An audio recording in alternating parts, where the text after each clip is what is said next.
महाविकास आघाडीचे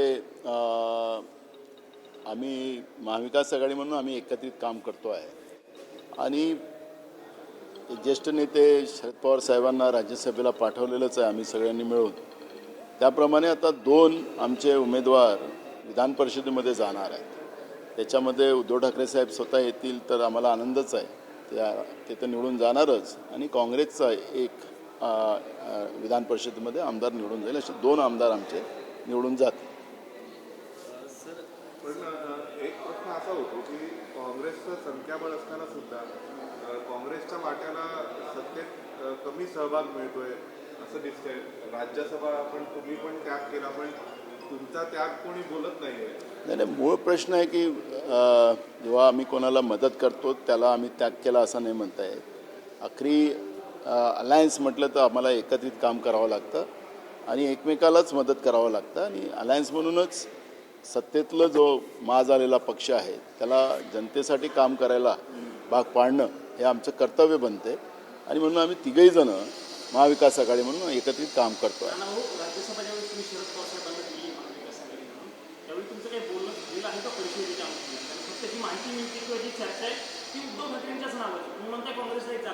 त्यांनी 2 विधान परिषद आम्हाला त्या ठिकाणी मिळणार आहेत. त्याच्यात एक उद्धव ठाकरे साहेब जात असतील शिवसेनेच्या कोट्यात ते जातील आणि एक काँग्रेसचा कोटा त्या ठिकाणी. बिलकुल झालेलं आहे बोलणं म्हणून तुम्हाला सांगतो. तुम्हाला मागचा अनुभव माहिती आहे. भाई जगताप निवडून आले होते मात्र हंडोळे फेडले होते. त्यावेळेस जो सत्तेचा काय तुम्ही म्हणाल ते झालं होतं तर आता पुन्हा होणार नाही याची तुम्हाला खात्री आहे का? बिलकुल खात्री आहे. यावेळेस आम्ही सगळे युनायटेड आहोत, एकत्रित आहोत महाविकास आघाडी म्हणून. त्यामुळे यावेळेस असा कुठलाही धोका होणार नाही. धोका झाला तर होणार नाही म्हटलं तर झाला तर काय विषय. आज गणेश म्हस्के यांनी बोलताना असं म्हटलंय की उद्धव ठाकरे यांनी एकनाथ शिंदेला फोन करावा तो दिलदार मनाची ते मदत करेल. त्यांना इथे काँग्रेसला झुकावावं लागतं, त्यांचे पाया पडावे लागतं. त्याच्यापेक्षा एकनाथ शिंदे ठाण्याजवळ एकनाथ शिंदेना फोन म्हणजे कोणी कोणाच्या समोर झुकत नाही. सगळ्या पक्षाला आपलं आपलं स्टेटस असतं.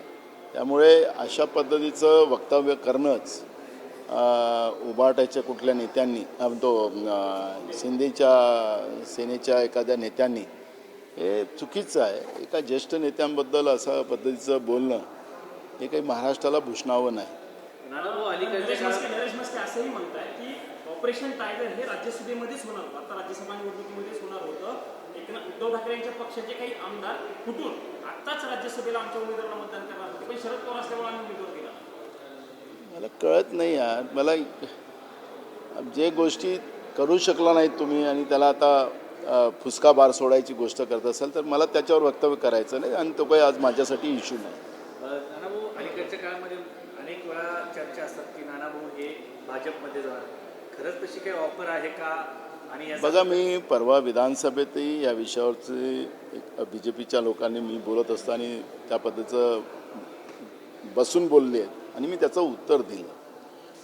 त्यांचे केंद्रातले नेते आणि ज्या पद्धतीनं एक या देशाला विकायचं जे काम त्यांनी सुरू केलेलं आहे त्याबद्दलची चर्चा मला विधानसभेत करायची नव्हती पण मला त्या विषयावर बोलायचं पण नाही. कारण की जे देशाच्या आणि देशाला विकणं आणि देशाच्या संविधानिक व्यवस्थेला संपवणं जे BJPची मानसिकता आहे त्या मानसिकतेशी नाना पटोलेचं कधी नातं जुळू शकत नाही. नाना पटोले कधी सत्तेच्या लालचीला कधी गेला पण नाही आणि जाणार पण नाही. काँग्रेस पक्ष हा माझा मूळ पक्ष आहे आणि काँग्रेस पक्षालाच महाराष्ट्रामध्ये पुढं नेऊन महाराष्ट्रामध्ये काँग्रेसच्या विचाराचं सरकार आणणं हा माझा संकल्प आहे आणि त्याच्यामुळे अशा पद्धतीचे वावडे जे कोणी उडवत असतील तो त्यांना लकलाभ आहे. त्याला माझं काही घेणं देणं नाही. मी काँग्रेसमध्येच राहणार आणि काँग्रेसमध्येच मरणार. अजित पवारांच्या अपघातासंदर्भात सर एक मोठी बातमी अशी येते की CIDला VK सिंग जे VSR कंपनीचे हेड आहेत त्यांनी सांगितलं की पायलटची चूक होती. सुमित कपूर जो आहे तो चुकीचा होता. याला तुम्ही कसं बघतात की VSR कंपनीवरती बोटं उचलले गेलेले मात्र तो आता पायलटवर ब्लेम करतो? एक बघा की DGIने जी काही माहिती लोकांच्या समोर आणलेली आहे त्या माहितीमध्येच एक गोष्ट स्पष्ट झालेली आहे की हा घातपात आहे, अपघात नाही. ते म्हणतात की झाडाला विमान आदळलं आता मला एक कळतं आहे की आता ते विमानाचं लाईव्ह लोकेशन आपण सगळेजण बघतो आहे. प्रत्यक्षदर्शी लोकांनी जे व्हिडिओ काढले ते आपण बघतो आहे. कुठेही झाडाला ते आदळलेलं नव्हतं. पहिले तर हे सांगण्यात आलं होतं की त्यावेळेस फिजिबिलिटी नव्हती, फिजिबिलिटी एकदम क्लिअर होती आणि म्हणून ही घटना घातपात आहे, अपघात नाही. आणि राज्याचा उपमुख्यमंत्रीच महाराष्ट्रामध्ये सुरक्षित नाही तर महाराष्ट्राचं सामान्य जनतेची काय हालत असेल याचा अर्थ आता या निमित्तानं लागते आहे. त्यामुळे हा व्ही.के. सिंग नावाचा जो प्राणी आहे, मी त्याला प्राणी शब्द वापरेन, की ते बोगस विमानं, अशा पद्धतीचे मेंटेनन्स नसलेली विमानं, ते विमानं कोणत्या याच्यामध्ये दुरुस्त केलेले होते त्यांनी ते लोक, आणि जो पायलट जो होता, आणि त्याच्यामध्ये जे कारण त्याच्यामध्ये सांगितलं होतं की जे पायलटला आम्ही नेमलं होतं तो पायलट ट्रॅफिकमुळे येऊ शकला नाही. आता मला एक कळत नाही की मुंबईमध्ये सकाळी ट्रॅफिक कुठं राहते अर्ली मॉर्निंगला, कारण की अर्ली मॉर्निंगचं फ्लाईट होतं ते, त्यामुळे अर्ली मॉर्निंगला नागपूरला मुंबईला फ्लाईट ट्रॅफिक नसतं आणि म्हणून ट्रॅफिकमुळे तो अडला म्हणून याला आम्ही घेतलं. अशा पद्धतीची बनवाबनवीची उत्तरं त्यामध्ये समोर आली. म्हणजे याचा अर्थ हा घातपात आहे. माझी मागणी अशीच आहे की अजूनपर्यंत गुन्हा दाखल का नाही झाला, राज्य सरकार का गुन्हा दाखल करत नाही, CID मधून चौकशी करून या पद्धतीचं हे सगळे प्रकरण दाबण्याचा प्रयत्न करत आहे का, की आम्ही चौकशीचं एक आम्ही चौकशी करतो आहे असं दाखवायचा एक प्रयत्न करून हे प्रकरण दाबण्याचा प्रयत्न केला जातो आहे का, हे सगळे प्रश्न या निमित्तानं उभे होतात. सीबीआय चौकशीची जी मागणी होती, म्हणजे सुनेत्रा पवारांनी त्या अनुषंगाने पत्र मुख्यमंत्र्यांकडे दिलं होतं. आता जवळपास 25 दिवसापेक्षा अधिक कालावधी उलटलाय नाना भाऊ, पण सीबीआयचं काहीच होत नाही. सरकार त्यांचं तरी सीबीआय का होत नाही असा प्रश्न उपस्थित होतो. हेच म्हणत आहे ना, ज्या प्रकरणामध्ये FIRच दर्ज राज्य सरकार करत नाही, सरकार राहून सुद्धा FIR दर्ज करत नाही, तर याचा अर्थच याच्यामध्ये दालमे काला आहे असं हे चित्र स्पष्ट झालेलं आहे. रोहित सर, एक पवार प्रश्न दिल्लीत असा आहे राहुल की गांधी यांना प्रफुल्ल- भेटणार आहेत. तुम्ही पण सर दिल्लीत आहात, तर विरोधकांकडून जास्त सपोर्ट मिळावं आणि गव्हर्नमेंटवर प्रेशर टाकावा यासाठी तुम्ही पण तेच करणार का? मी आज राहुलजींना जेव्हा भेटणार आहे त्यावेळेस मी या सगळ्या घटनेला मी त्यांना अवगत करणार आहे आणि हे झालेली घटना हे कशी घातपात आहे त्या पद्धतीची माहिती मी त्यांना देणार आहे. सर, यामध्ये तुमच्या जिल्ह्याच्या जवळचे एक नेते प्रफुल्ल पटेल त्यांच्यावरही काही प्रश्न उपस्थित केलेले आहेत, तर तुम्ही कसं पाहता या? हे बघा, रोहित पवारांनी एक गोष्ट त्या निमित्तानं पुढं आणली होती की एका राईस मिलच्या फाईलवर सही करण्यासाठीच दादा तिथं थांबलेले होते आणि ती फाईल ऐनवेळी गायब झाली आणि त्याच्यामुळे त्यांना जे बाय रोड बारामतीला यायचं होतं ते येऊ शकले नाही आणि ती राईस मिलची फाईल एका मोठ्या नेत्याच्या हाताने क्लिअर करण्याचा प्रयत्न सुरू होता. तर मोठे नेते राष्ट्रवादीचे तेच होते, प्रफुल्ल पटेल. असा रोहित पवाराचा इशारा आहे. आता ते चौकशीमध्ये पुढे येईल. पण त्या मुलाच्या लग्नाला देखील प्रफुल्ल पटेल उपस्थित होते का असा प्रश्न रोहित पवार यांनी उपस्थित केला आहे. म्हणजे हे सिंग कुटुंब जे VSR कंपनीचा मालक आहे त्यांचे काही लागेबांधे आहेत का असा प्रश्न उपस्थित करण्यात आलेला आहे. बघा, आता रोहित पवाराजवळ खूप सारी माहिती असल्यामुळे आता रोहित पवार मला भेटले नाही. आताच त्यांचा मला फोन आला होता, ते इथं दिल्लीला आलेले आहेत, विजय चौकात थांबलेले आहेत असं ते सांगत होते. मी पण पार्लमेंटला चाललेलो आहोत. त्यामुळे ही मला ते रोहित पवारांकडून अजून काय काय माहिती त्यांच्याजवळ आहे, अद्ययावत माहिती असेल, काय असेल, कुठल्या माहितीच्या अधिकारावर त्यांनी ती माहिती गोळा केलेली असेल, ती माहिती घेतल्यानंतर मी पण त्याच्यावरची प्रतिक्रिया देईल. सर, राज्याचा एक प्रश्न असा आहे की बांगलादेशी घुसखोरांना सरकारकडूनच अन्न पुरवठा मिळतोय का हा प्रश्न निर्माण होतो, कारण की ATSने यादी बाहेर काढून पण अजूनपर्यंत राशन कार्डवरून त्यांचे नावं जे आहेत ते गायब नाही झाले. तुम्हाला माहितीसाठी सांगतो की मुंबईमध्ये एका बांगलादेशीला भाजपच्या संघटनेचा अध्यक्ष केला गेला होता, अल्पसंख्याकचे याचा. जेव्हा मी मुद्दा उपस्थित केला तेव्हा त्याला त्यांनी पक्षातून बाहेर काढलं. मूळ प्रश्न असा की त्यांचा एक नेता आहे, आता SR महाराष्ट्रामध्ये सुरू होता 1 एप्रिलपासून. ते म्हणतात की आम्ही बांगलादेशी आणि या सगळ्या लोकांना बाहेर काढायचा आमचा निर्णय आहे SRM. मग 12 वर्ष मोदीचं सरकार देशामध्ये आहे, बहुमताचं सरकार आहे. या 12 वर्षात हे जोरुंगे हे आपले बांगलादेशी कुठून आलेत, विदेशी नागरिक कुठून आलेत, काय मोदीचं सरकार कमजोर आहे, ते विदेशी घुसखोरांना थांबवू शकले नाही.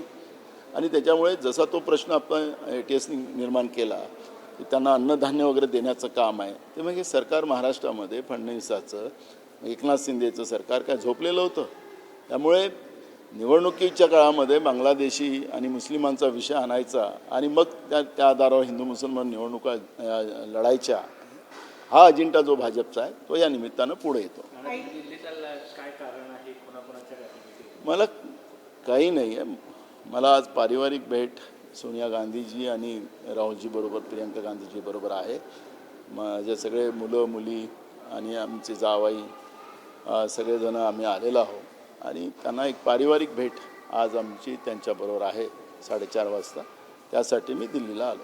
अहिल्याबाई होळकर जे वैद्यकीय महाविद्यालय आहे त्याचं नामांतर अजित पवारांच्या नावावर करावं याचा विरोध लक्ष्मण हाके आणि गोपीचंद पडळकर करतात. तुमच्याकडून काय? हे सरकार भांडण्याचं एक मार्ग काढत आहे. जनतेच्या मूळ प्रश्नावर डायव्हर्ट करायचा प्रयत्न सरकारचा आहे. राजमाता अहिल्याबाई होळकरच्या नावाने त्या ठिकाणी कॉलेज व्हावं ही भूमिका अजितदादाचीच होती.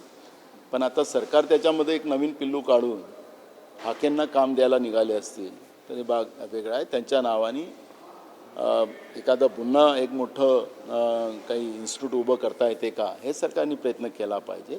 एकीकडे उत्तर प्रदेशमध्ये राजमाता अहिल्याबाई होळकरांच्या प्रतिमेला पाडलं जातं, त्यांचा विचार संपवण्याचं काम तिथल्या भाजप सरकार उत्तर प्रदेशचं करते आहे. त्याच पद्धतीचं महाराष्ट्रामध्ये केलं जात असेल तर सरकारला लकलाभ आहे.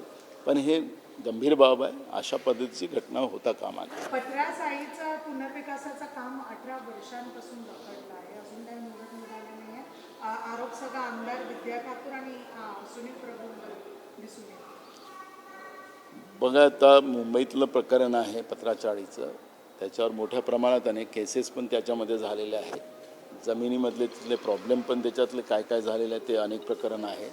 मला असं वाटतं की विधानसभेत हा प्रश्न आता येणारच आहे. त्याच्यामध्ये आम्ही हा विषय मांडणार आहोत. एफसीन फाईल प्रकरणानंतर अमेरिकेमध्ये युद्ध सुरू होते. तुमचेच पक्षाचे नेते आहेत पृथ्वीराज चव्हाण यांनी सर्वात पहिल्यांदा भारतात हा विषय मांडला होता. खरंच वाटतं का हे युद्ध एफसीन फाईलमुळे सुरू आहे आणि भारतातल्या शेतकऱ्यांना देखील याचा मोठा फटका बसतो? काय सांगेल? मला वाटतं की जे काही आता आपल्या देशाच्या प्रधानमंत्र्याची जी भूमिका आहे ती संशयास्पद आहे. एफस्टीन फाईलचे जेवढे काही भागीदार आहेत हे भागीदार एकमेकाला दबून काम करतात. इराण यांनी आपल्या वाईट दिवसातही इराणनी आपल्याला मदत केलेली आहे. पाकिस्तानच्या विरोधात ठामपणे उभा राहणारा इराणच हा आपल्याजवळ एक देश होता. पण आज इराणला पण मदत करायची भूमिका सरकारची नाही. आज दुटप्पी भूमिकेमध्ये देशाचं सरकार, नरेंद्र मोदीचं सरकार त्या पद्धतीची भूमिका घेऊ नये. जागतिक पातळीवर भारत देश हा आता नपुसक झालेला आहे का असं चित्र पूर्ण देशामध्ये, जगामध्ये निर्माण झालेलं आहे. त्यामुळे या सगळ्या परिस्थितीकडे आपण पाहिलं तर हे युद्ध एफस्टीन फाईलमुळे आहे का असं मी म्हणण्यापेक्षा एफस्टीन फाईलच्या दबावामुळे आपल्या देशातलं 56 इंचीचा सीना नरेंद्र मोदीचं सरकार हे शांत बसलेलं आहे आणि त्याचे सगळे परिणाम आपल्या देशाच्या जनतेला भोगावं लागतात आहे. आज लाखो लोक आज अनेक या सगळ्या देशामध्ये भारतातले अडकलेले आहे. आपल्याला लक्षात असेल की पहलगामची जेव्हा घटना झाली त्यावेळेस तिथं अडलेल्या लोकांना त्यांच्या काश्मीरमध्ये अडलेल्या लोकांना तिथं नेण्यासाठी जो प्रयत्न करण्याची भूमिका सरकारने घेतलेली होती, मग प्रत्येक राज्य सरकारने घेतली होती, महाराष्ट्राने घेतलेली होती, त्यावेळेस 1-1 लाख रुपयाचं तिकीट काढून लोकांना मुंबईला जावं लागलं होतं श्रीनगरवरून. तसंच आत्ता अरब कंट्रीमधून इकडे यायचं असेल तर लाखो रुपयाचं तिकीट घ्यावं लागतं आहे. असं चित्र आपण पाहतो आहे. ते हे विदेशामध्ये असलेल्या भारतीय नागरिकांना वाचवून न असणारं सरकार, तिथं लोकांची लूट होणारं हे सरकार, या पद्धतीचं हे पाहतो आहे. आणि त्याचे परिणाम आता गॅस दरवाढ होत आहे, पेट्रोल डिझेलची दरवाढ होत आहे, सगळी महागाईचा आग, तिथल्या स्फोटकाची महागाईची आग आपल्या देशामध्ये पोचते आहे आणि देशातलं सरकार शांततेनं बसलेलं आहे. हेच या देशाचं दुर्भाग्य आहे असं म्हटलं तर वावगं ठरणार नाही.